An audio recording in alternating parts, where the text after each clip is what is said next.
Inscreva-se no nosso canal, para não perder nossos vídeos, e ative as notificações clicando no sininho, e se possível clique em gostei. Obrigado.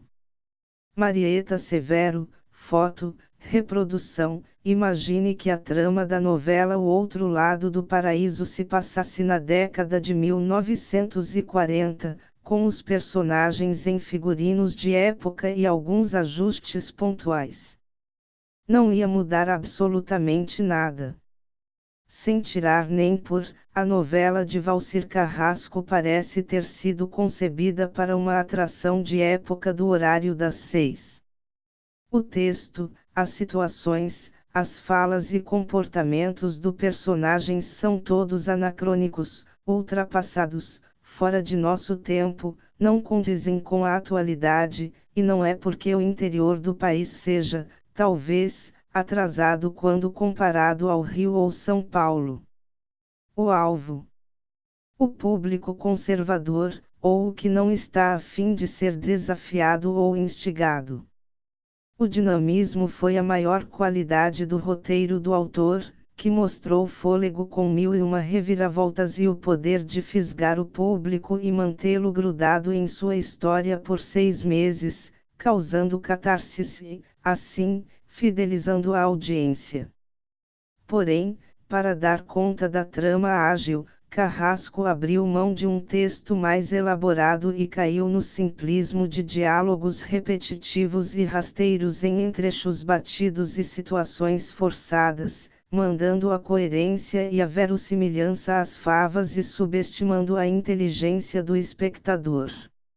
E assim, com uma trama envolvente, mastigada e de fácil assimilação, conquistou a audiência. Desta forma, a novela descambou para um festival de maniqueísmo, reiteração de falas e tramas à exaustação, diálogos tati-bitate e humor de gosto duvidoso, carregados pela mão pesada do autor, sem filtro, nuances, meios termos ou sutilezas. O que agradou em cheio uma audiência que não estava interessada em pensar ou refletir, mas apenas em se desligar da realidade do dia a dia e se deixar levar e divertir passivamente. O que é louvável, afinal telenovela é, acima de tudo, entretenimento. Laura Cardoso, foto, reprodução, direção e elenco. A direção da equipe de Mauro Mendonça Filho apresentou um bom trabalho na primeira fase da novela, valorizando a produção através da iluminação, arte e trilha sonora, com tomadas sofisticadas, destacando os cenários naturais do Tocantins.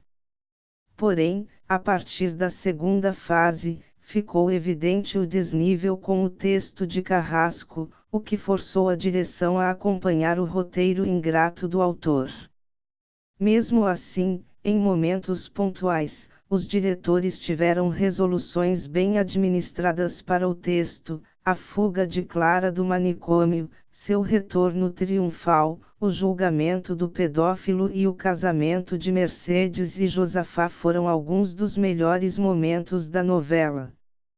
Por outro lado, direção e elenco foram algumas vezes contaminados pelo simplismo. Glória Pires pareceu pouco à vontade em sua personagem. A cena da atriz e de Juca de Oliveira na morte do personagem dele foi um dos momentos mais constrangedores da novela, em que os atores não conseguiram escapar do texto raso e da direção pouco cuidadosa. Atuações que deixaram a desejar em uma encenação digna dos piores dramalhões latinos. Se Glória e Juca, atores tarimbados, escorregaram no texto de Carrasco, imagina os mais jovens cujas cenas demandavam estofo. Neste quesito, ficaram devendo Caio Padoan e Érica Januza, com personagens importantes na trama. Rafael Cardoso repetiu as caras e bocas de outros vilões que interpretou.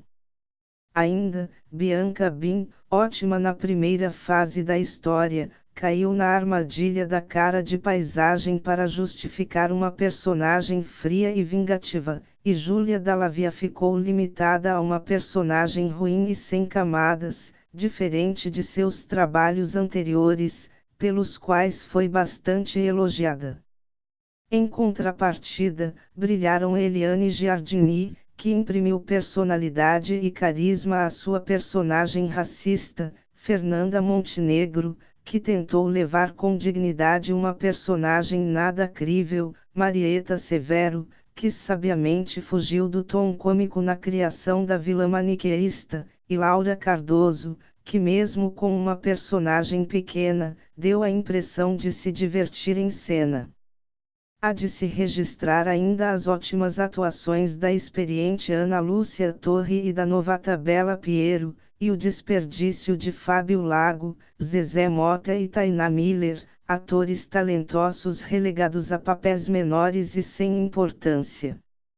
Bianca Bin e Sérgio Guizé, foto, reprodução, e responsabilidade social na pretensão de abordar temas sociais. Valcir Carrasco meteu os pés pelas mãos e mais prestou desserviços do que suscitou discussões ou conscientização para a sociedade. A única abordagem levada com alguma coerência foi a pedofilia, cuja sequência do julgamento do pedófilo foi aplaudida, menos o final, quando tudo vira um salseiro. Mesmo assim, arranhada com uma polêmica.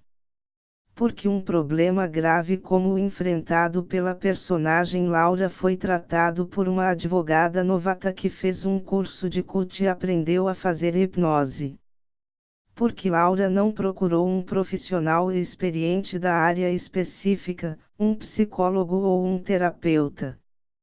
Porque tratava-se de um merchan, uma ação paga pelo Instituto Brasileiro de CUT. Assim o autor forçou uma situação para justificar a ação de merchandising. Pegou mal, muito mal.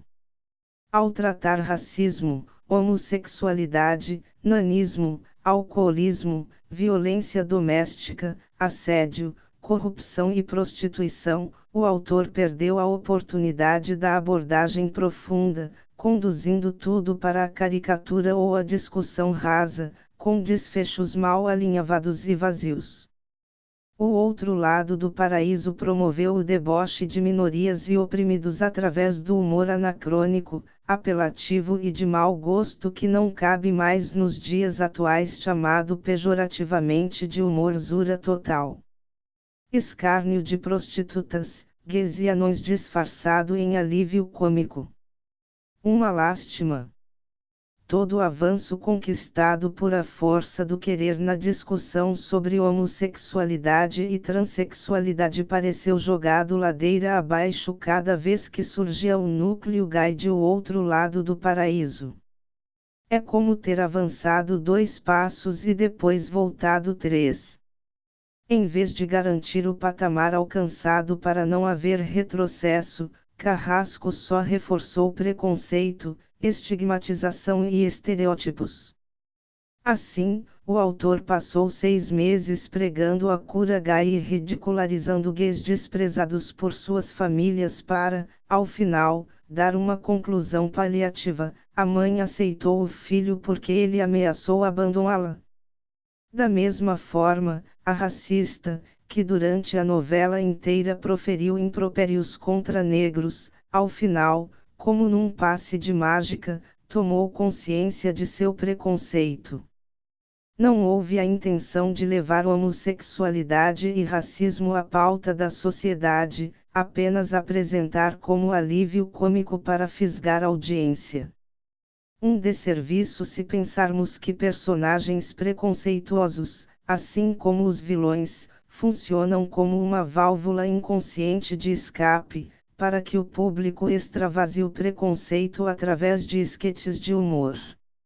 O personagem Gael, Sérgio Guizé, o violentador de mulheres no início da trama, foi outra abordagem infeliz do autor. Em vez de aprofundar o tema da violência doméstica, Carrasco preferiu a redenção do violentador. Ou seja, não se discutiu nada, já que o personagem apenas serviu à trama romântica. E o que dizer da anã Estela, Juliana Caldas, apresentada meramente como uma atração grotesca para despertar a curiosidade do público? Perdeu-se a oportunidade de levantar as dificuldades e o preconceito sofrido por anões. Visibilidade, só se for negativa, já que Estela apenas serviu de chacota para outros personagens. Outra lástima. Se a proposta da novela era uma fantasia, como declarou o autor, por que colocar na trama temas de interesse social que não deu contar de abordar eficientemente? Bianca Bin e Marieta Severo, foto, reprodução, audiência versus qualidade massacrada por críticas à qualidade do texto e da trama. O Outro Lado do Paraíso termina com Ibope na grande SP em torno dos 38,5 pontos, alguns décimos abaixo de Avenida Brasil, o último grande sucesso do horário, que fechou nos 38,8, leia abaixo. Sabemos que Ibope mede audiência, não qualidade, e que audiência e qualidade nem sempre andam juntas. Para explicar o Ibope da novela, vários fatores podem ser considerados, como a fraca concorrência, a crise econômica e o hábito de manter a TV ligada na Globo. Mas o principal mérito de O Outro Lado do Paraíso foi entregar o que o público aceitou e com o que se envolveu, diversão através de escapismo e fuga da realidade, sem gerar questionamentos ou fazer raciocinar. Sob este prisma, o folhetim de Valcir Carrasco cumpriu com louvor a sua meta, entreter somente. E para um público certo, não apenas o que só está interessado em se entreter, mas também o que se diverte com piadinhas sobre gays, negros, anões e prostitutas, e que pensa com a mentalidade da década de 1940, como os personagens da trama. Novela nenhuma tem a obrigação de fazer merchandising social. Não precisa ter campanha de conscientização nem resvalar no politicamente correto. Entretanto, espera-se um mínimo de qualidade e o comprometimento com a pauta da sociedade quando a obra se propõe a isso. Melhor que a trama tivesse ficado no horário das 6. Leia também Fernando Feltrin, O Outro Lado do Paraíso termina abaixo de Avenida Brasil no Ibope. Siga no Facebook, Twitter e Instagram Fernanda Montenegro, foto, reprodução.